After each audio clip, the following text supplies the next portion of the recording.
Cari fratelli e sorelle, buongiorno. Proseguendo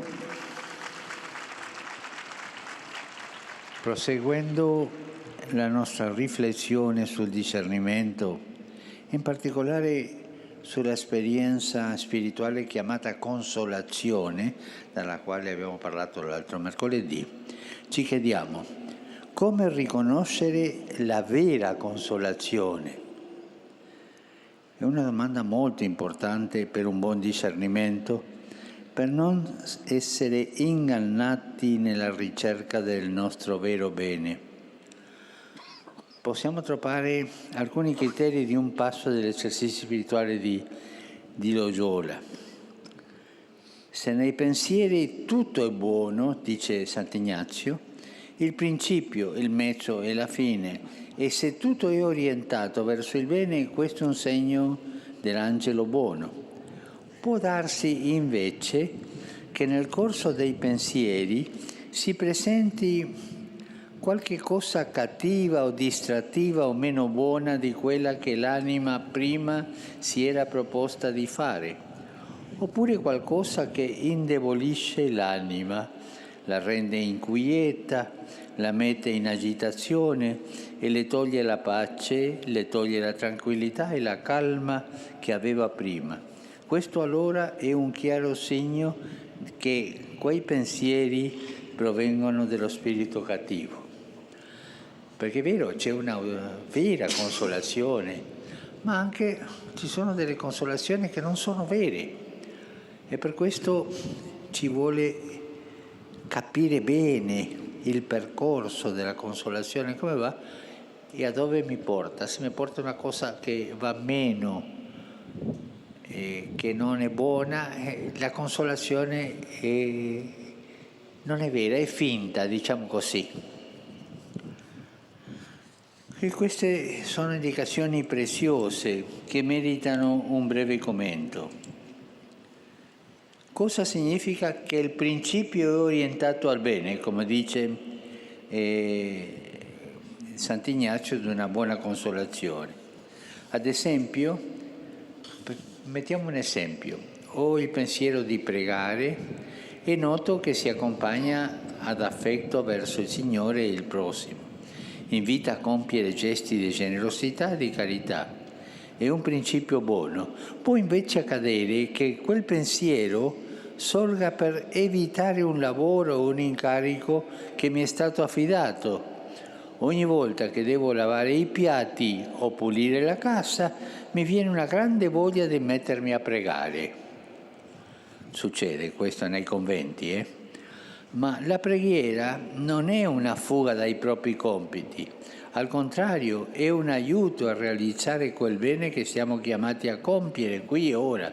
Questo riguardo al principio. C'è poi il mezzo.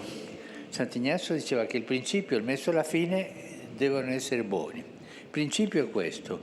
Io ho voglia di pregare per non lavare i piatti. Vai, lava i piatti e poi va a pregare. Poi c'è il mezzo, no? Vale a dire ciò che viene dopo, ciò che segue quel pensiero. Rimanendo nell'esempio precedente, se comincio a pregare e, come fa il fariseo della parabola, tendo a compiacermi di me stesso e a disprezzare gli altri, magari con animo risentito e acido, allora questi sono segni che lo spirito cattivo ha usato quel pensiero come chiave di accesso per entrare nel mio cuore e trasmettermi i suoi sentimenti. Se io vado a pregare e mi viene in mente quello del fariseo famoso, ti ringrazio Signore perché io prego, non sono come l'altra gente che non ti cerca, non prega. Lì quella preghiera finisce male. Quella consolazione di pregare è per sentirsi un pavone davanti a Dio. E questo è il mezzo che non va. E poi c'è la fine, principio, mezzo e fine. La fine è un aspetto che abbiamo già incontrato, e cioè dove mi porta un pensiero. Per esempio, dove mi porta il pensiero di pregare. Ad esempio, qui può capitare che mi impegni a fondo per un'opera bella e meritevole, ma questo mi spinge a non pregare più perché sono indaffarato, tante cose. Mi scopro sempre più aggressivo e incattivito, ritengo che tutto dipenda da me, fino a perdere fiducia in Dio. Qui evidentemente c'è l'azione dello spirito cattivo.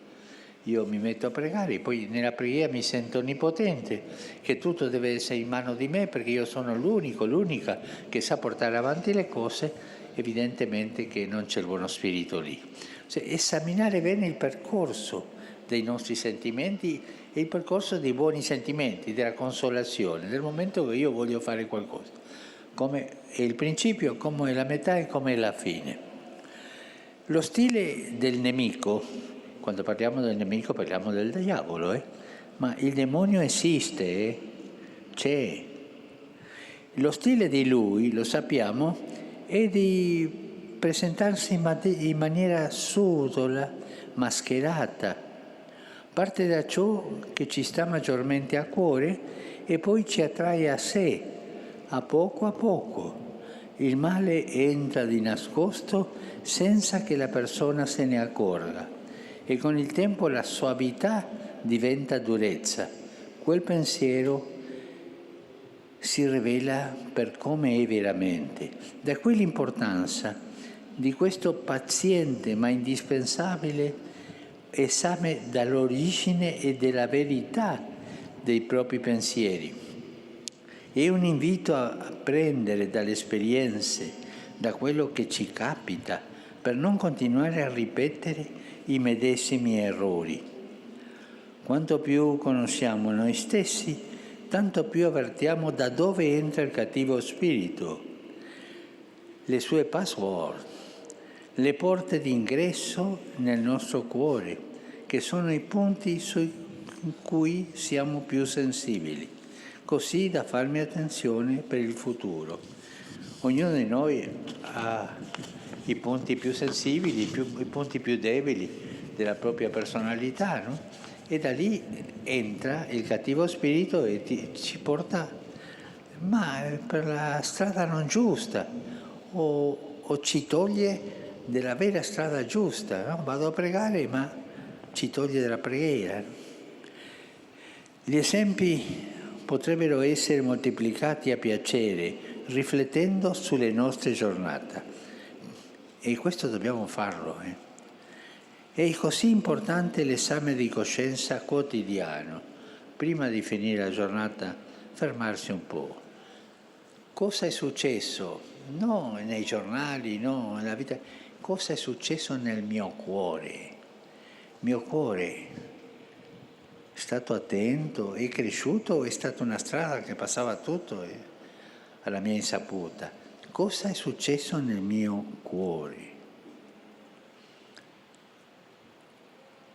Questo esame è importante, è la fatica preziosa di rileggere il vissuto sotto un particolare punto di vista. Accorgersi di ciò che capita è importante, è segno della grazia di Dio che sta lavorando in noi aiutandoci a crescere in libertà e consapevolezza. Noi non stiamo soli, è lo Spirito Santo che è con noi. Vediamo com'è andata la cosa. La consolazione vera è una sorta di conferma del fatto che stiamo compiendo ciò che Dio vuole da noi, che camminiamo sulle sue strade, cioè nelle strade della vita, della gioia, della pace. Il discernimento, infatti, non verte semplicemente sul bene o sul massimo bene possibile, ma su ciò che è bene per me qui e ora. Su questo sono chiamato a crescere, mettendo dei limiti ad altre proposte attraenti ma irreali per non essere ingannato nella ricerca del vero bene. Fratelli e sorelle, ci vuole capire, andare avanti nel capire cosa succede nel mio cuore. E per questo ci vuole l'esame di coscienza per vedere cosa è successo oggi. Oggi mi sono arrabbiato lì, non ho fatto quello, ma perché? super perché e cercare la radice di questi sbagli. Ma oggi sono stato felice, ma ero noioso perché dovevo aiutare quella gente, ma alla fine mi sono sentito pieno per quell'aiuto e c'è lo Spirito Santo. Imparare a leggere nel libro del nostro cuore cosa è successo durante la giornata. Fatelo, sono 2 minuti, ma vi farà bene, ve lo assicuro. Grazie.